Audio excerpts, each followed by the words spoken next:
கூடும். ஆனாலும் அன்பு மாறாதது.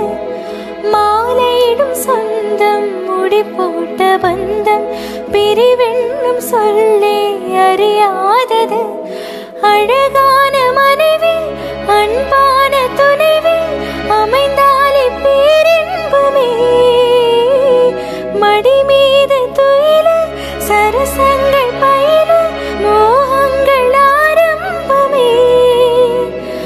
நல்ல மனையாளின் நேசமொரு கோடி நெஞ்சமெனும் வீணை பாடுமே தோடி சந்தோஷ சாம்ராஜ்யமே. வாலிபங்களோடும் வயதாக கூடும். ஆனாலும் அன்பு மாறாதது. மாலையிடும் சொந்தம் முடி போட்ட பந்தம் பிரிவென்னும் சொல்லே அறியாதது. அழகான